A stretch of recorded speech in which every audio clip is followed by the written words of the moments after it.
Thank you and welcome to the show this morning. The topic this morning is Reconstruction and Reunification of the South after the Civil War.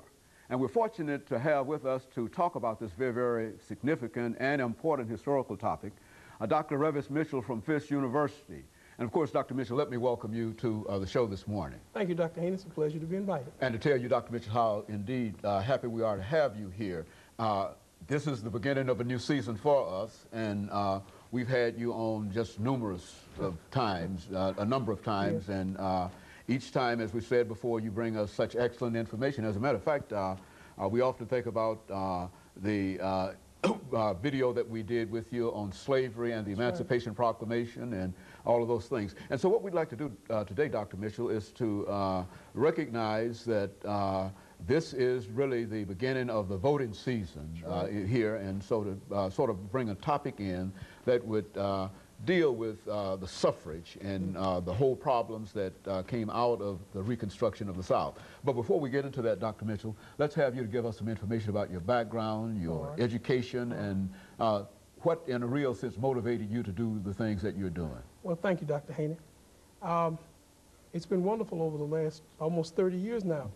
I've been on the faculty at Fisk for 20 years. I'm a native of Nashville, educated in the Catholic and public schools of Nashville, attended undergraduate school at Fisk, and did a master's degree at Tennessee State and a doctoral degree at Middle Tennessee State. But I guess this morning I'm going to rather surprise you. I was looking back over some notes, and 30 years ago this year in 1972, I was invited to Vanderbilt to hear a young professor who they had brought there named James Haney. Okay, that's a long time. I was brand new faculty at MTSU, and you reach a point in life where you're looking through your notes and papers. And there was a young man there with a large afro and a dashiki named James Haney. And I was down at MTSU. We were beginning our teaching careers. That's exactly it. And of course, that's what when we met one another. That's right. That's been a long time. So it's been, I think, good over the years. The things we've discussed and really the popularization of history. It's really made the teaching of where students come to college now with a great yearning and desire to know about our national past.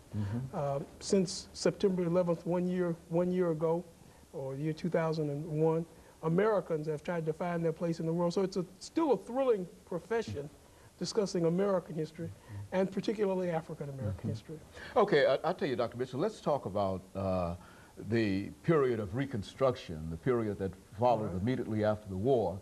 And I think you noticed that when we introduced the topic today, we said Reconstruction and reunification of the South after the Civil War, and et cetera. Let's talk about that, and let's have you to start talking about it by talking about what you consider to be the Reconstruction period in American history, and sort of bring our audience into what we're doing. The Reconstruction period is one of the most vital periods in the country's history.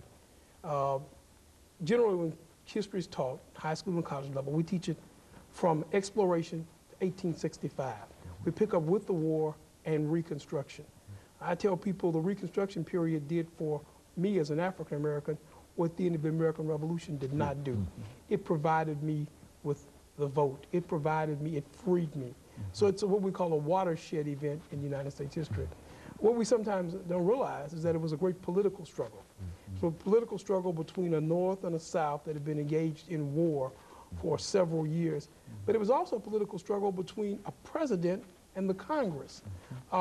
Reconstruction was not easy. Reconstruction was not intended to be easy. Abraham Lincoln, who really did not believe the country could be divided by war, wanted to make the Reconstruction process quick. He wanted the country back in place. He couldn't deal with a disunited Union. But members of his own party, the Republican Party, who had fought that war, disagreed. They wanted to make Reconstruction of the South by Southerners virtually impossible. They wanted to collect emotion from a war effort. They wanted to punish the South. So as much as Reconstruction may be painted as reunion, before there could be reunion, there had to be a bit of disunion. As the young people said, we had to pay the crime, pay for the crimes. And in the eyes of Northern Republicans, radicals within Lincoln's party, the crime had been ever leaving the Union. So there's a struggle. Reconstruction is a point of struggle. Politics, Lincoln initially wanted 10% of the South, 10% of those who had voted in the election of 1850 to swear allegiance. But then you've got to look at who voted in 1850. Women didn't vote. Certainly black people didn't vote. And those who didn't own land didn't vote. So only a small percentage of those actually voted. Of that, he only wanted 10% to swear allegiance, and he would declare states reunited. Now, is this what they meant by Lincoln having what might be considered a very, very mild and very sympathetic policy toward the South? And really, it was towards the South, but really it was his support of the Union. He wanted that Union back and functioning. This is what he'd argued the war was fought about, and many people miss the fact that the war wasn't fought as much about slavery as it was about maintaining the Union. Go on. Maintaining that Union. Lincoln hoped that the Union would be back and functioning within a year. Unfortunately, there's such a disunion in the country that Lincoln's assassination is brought on by the question of this reuniting the Union. The ultimate question were those Southerners who were upset with Lincoln. He had the radicals, they're upset with Lincoln.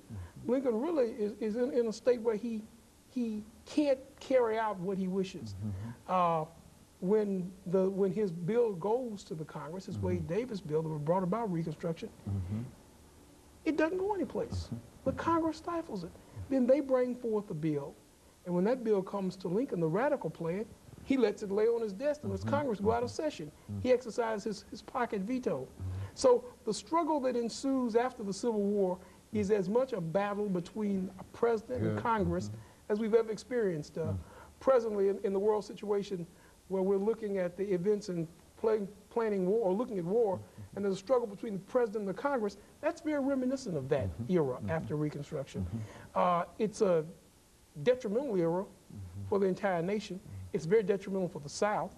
It's very detrimental for African Americans because caught up in the struggle, we are exploited, we are exploited. So we have to look at an actual struggle.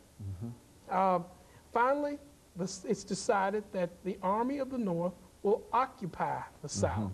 And there will be a period of time before there will be voting in the South.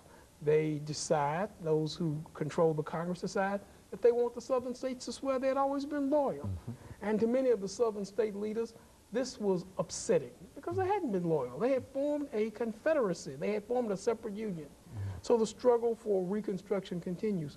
Caught up in that struggle will be the emancipation and the vote of the black man. And there was nothing more troubling to Southerners than to see those who were formerly enslaved suddenly marching to the polls and voting. And so Dr. Mitchell, as we near this first commercial break that we have here today, we find that in this whole struggle that will erupt after the war, which is to say that this is almost a continuation of the intensity of the emotions between the North and the South. It might no longer be the battle as such, but it is emotional and quite involved.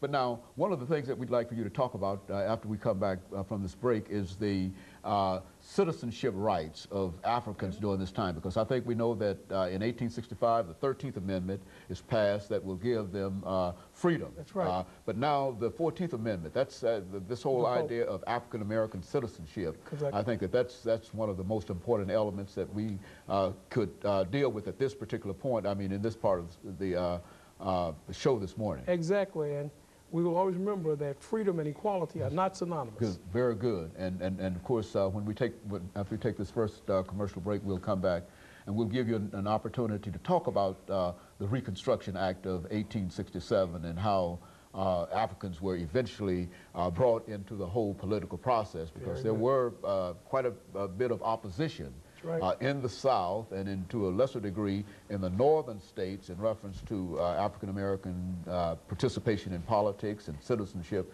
and whatnot. And I want you to sort of lay that out as you so well do in some of these other parts that we've dealt with before. And of course, we'll be back with our audience following this very, very short commercial break.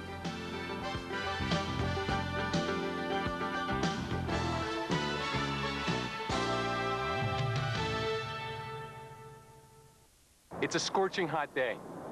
Imagine being trapped in a parked car. The temperature inside is rising.